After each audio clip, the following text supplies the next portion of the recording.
ಎಲ್ಲರಿಗೂ ನಮಸ್ತೆ. ನನ್ನ ಹೆಸರು ಮೋಹನ್ ಅಂತ, ಯಲಚಗಳ್ಳಿ ಗ್ರಾಮ. ಶ್ರೀ ವೀರಭದ್ರೇಶ್ವರ ಟ್ರೇಡರ್ಸ್ ನಮ್ಮದು ಗೊಬ್ಬರದ ಅಂಗಡಿ ಮತ್ತು ಔಷಧಿ ಅಂಗಡಿ ಇದೆ ಇಲ್ಲಿ ಯಲಚಗಳ್ಳಿಗೆ. ನಾನಿವತ್ತು ಏನಕ್ಕಪ್ಪ ವಿಡಿಯೋ ಮಾಡ್ತೀನಿ ಅಂದರೆ, ಇದು ನೋಡಿ ಚೆಂಡು ಗಿಡ ಏನಾಗಿತ್ತು ಅಂದರೆ, ಚಿಕ್ಕದ್ರಲ್ಲೇ ಕಂಬಳಿ ಹುಳ, ಸುಂಟುಳು ಅಂತೀವಿ, ಎಲ್ಲ ಕಡ್ದು ಫುಲ್ಲು ಡೆವಲಪ್ಮೆಂಟ್ ಎಲ್ಲ ಆಗದೇ ಹೋಗಿತ್ತು.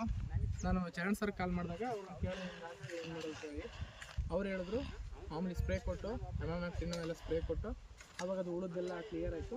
ಪ್ರೊಟೆಕ್ಟರ್ ಅಂತ ಬರುತ್ತೆ ಏರ್ದು, ಅದನ್ನು ಯೂಸ್ ಮಾಡೋಣ. ಆಮೇಲೆ ಸ್ವಲ್ಪ ಡೆವಲಪ್ಮೆಂಟ್ ಆಗ್ತಿರೋದು ಏನು ಮಾಡೋದು, ಬೇಗ ಸ್ವಲ್ಪ ಹೂ ಬರಬೇಕು ಅಂತ ಇದಕ್ಕೆ ಡ್ರೆಂಚಿಂಗ್ ಮಾಡಿ ಅಂದರು. ನಾವು ಪೊಟ್ಯಾಷಿಯಮ್ ಇಮೇಟ್ ಕಾರ್ಬನ್ನು ಮತ್ತು ಅಡ್ವಾನ್ಸ್ 20 ಮತ್ತು ರೂಟೆಕ್ಸು 1261 ಆ ಫರ್ಟಿಲೈಸರ್ ಯೂಸ್ ಮಾಡಿಬಿಟ್ಟು ಡ್ರೆಂಚಿಂಗ್ ಮಾಡೋದು. ಈಗ ರಿಸಲ್ಟ್ ಈಗ ಚೆನ್ನಾಗಿದೆ. ಈಗ ಮಣ್ಣು ಕೊಡಿಸ್ತಾ ಇದ್ದೀವಿ, ಅದಕ್ಕೋಸ್ಕರ ನಾವು ಮಣ್ಣು ಕೊಡ್ಬೇಕಾದ್ರೆ ಗೊಬ್ಬರ ಕೊಟ್ಟಿದ್ದೀವಿ. ಈಗ ಅದು ಏಲ್ ನ್ಯೂಟ್ರಿಕಿಟ್ಟು, ಇದರಲ್ಲಿ ಕಾಂಪೋಸಿಷನ್ಸ್ ನೋಡಿ, ಮ್ಯಾಗ್ನೀಷಿಯಮ್ ಸಲ್ಫೇಟು 10 kg, ಹಾಗೆ ಜಿಂಕ್ ಸಲ್ಫೇಟು 5 kg.